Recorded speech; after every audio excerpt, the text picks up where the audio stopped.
पवन Yadav Asian event news से आज बहुत पहुँचे हुए साधु जी हैं। एक स्वामी भानु जी जिनसे मैं कुछ विभिन्न राजनीतिक मुद्दों पर बात करना चाहता हूं। सर, आपका हमारे चैनल में स्वागत है। आपका भी बहुत बहुत स्वागत है, अभिनंदन है, साधुवाद है।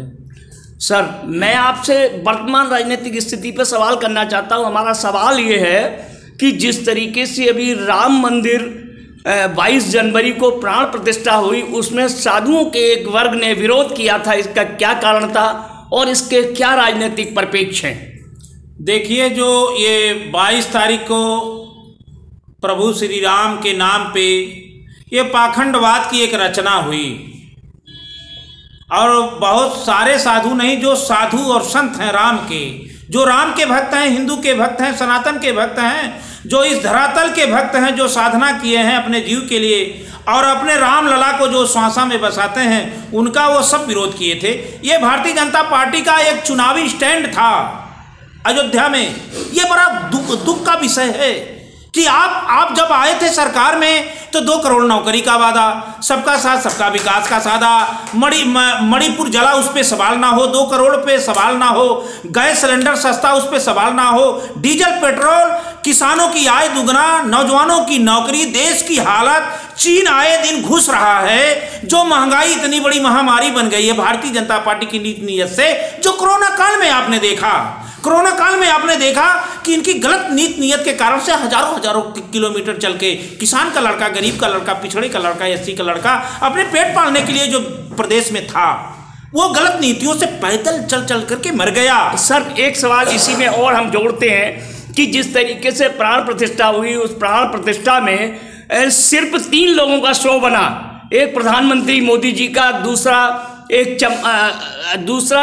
एक पोते मोहन भागवत जी और तीसरे प्रोटोकॉल के तहत आनंदीबेन पटेल जी थी राज्यपाल। लेकिन वहीं हमारे स्वामी योगी आदित्यनाथ जी को साइड लाइन कर दिया गया। इसका क्या कारण है? स्वामी जी होके भी साइड लाइन रहे। इसलिए यही कारण है कि वो हमारे कैमरा में वो नहीं दिखे। अरे हम तो चाहते थे कि अरे सन्यासी की बात करने वाले, राम की बात करने वाले, हिंदू की बात करने वाले, सनातन की बात करने वाले, उत्तर प्रदेश के योगीनाथ सन्यासी हैं, उनके अवैधनाथ जी जो गुरु थे, राम मंदिर के लिए आंदोलन किए थे। अरे आप हिंदू वाले होते, राम वाले होते, आप सच्चा प्रेम आप राम से होता तो योगीनाथ से ही ये भगवा का रूप धारण हो जाता। जो विश्व में कैमरा चला, जो इतिहास में नाम लिखा जाएगा, वो आदरणीय प्रधानमंत्री जी का केवल लिखा जाएगा, वो केवल मोहन भागवत का लिखा जाएगा। इसलिए वो लिखा जाएगा, वहां से संविधान खत्म करने का वह प्राण प्रतिष्ठा था। वहां पाखंडवाद की रचना करके लोकतंत्र पे हत्या होने का जो है वहां से उद्गार हुआ।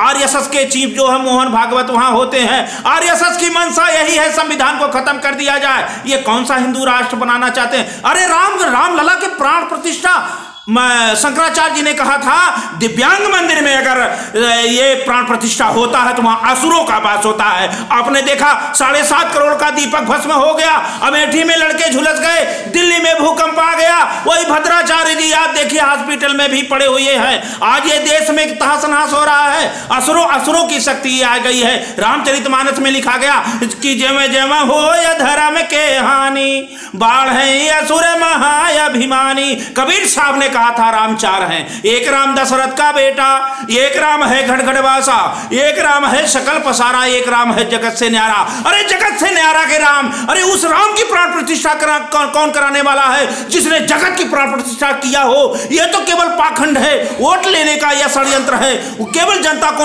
भरमाने का यह षड्यंत्र है। सर, एक सवाल और, इसी में आपने कई बातें बहुत बढ़िया कही। मैं जानना चाहता हूं कि भारतीय जनता पार्टी जो है प्राण प्रतिष्ठा के बाद जिस तरीके से साधुओं के अंदर डिवाइडेशन हुआ, उससे उसको लग रहा है कि साधु समाज इनके साथ खड़ा होगा या नहीं? साधु समाज नहीं खड़ा होगा, पाखंडी समाज खड़ा हो सकता है। अगर ये भी इनका हिंदू कार्ड खत्म हो गया, आप देखिए चूड़ के तरफ से भारत रत्न बांटना शुरू कर दिए, बिहार पे हमला कर दिए, झारखंड पे हमला कर दिए, कहीं मुसलमानों के नाम पे, कहीं गाय के नाम पे। ये आप अगर काम किए हो, आप बोलो कि मैंने नोटबंदी किया था। देश का सबसे बड़ा भ्रष्टाचार है तो नोटबंदी है, देश का सबसे बड़ा काला धन आने वाला था, कहां गया काला धन? आप नहीं ला पाए, किसान मर गए। अरे मणिपुर में शर्मसार हुआ, विश्व शर्मसार हुआ। नारियां जहां जलाई जाएं, नारियां को जहां नंगी घुमाया जाए, क्या यही राम राज है? तो रावण राज किसे हम कहेंगे? ये आसुरी शक्तियां पूरे भारत पे कब्जा हो गई हैं। ये संविधान मिटाना चाहते हैं, लोकतंत्र खत्म करना चाहते हैं, क्योंकि ये भीमराव अंबेडकर साहब ने संविधान दिया था, उसे पिछड़े का लड़का, कोयरी का, कुम्हार का, गडरिया, भर, धरकार, कुर्मी, पटेल, बिंद, निषाद, जितनी जातियां दबी कुचली थी, आज उसी के तहत वो संविधान में वो लोग पार्लियामेंट में पहुंचते हैं और विधानसभा में जाते हैं, अधिकारी बनते हैं। ये सब मनुवादी सोच के लोग, उनको ये खटक रहा है, इसको खत्म करना चाहते हैं। फिर उनको अशिक्षित बनाकर इनसे पूछा जाए तो केवल कहेंगे राम को लाएं, कृष्ण को लाएंगे। अरे भैया, विजय माल्या को कब लाएंगे? नीरव मोदी को कब लाएंगे? अच्छे दिन कब लाएंगे? हवाई चप्पल पे चलने वाले को हवाई जहाज का टिकट कब लाएंगे? नौजवानों को 2 करोड़ नौकरी कब लाएंगे? गैस सिलेंडर का सस्ता दाम कब लाएंगे? और ये डीजल पेट्रोल सस्ता कब लाएंगे? ये देश में शांति, अमन, चमन कब लाएंगे? इससे केवल ध्यान भटकाने के लिए इनके पास है राम को लाए, कृष्ण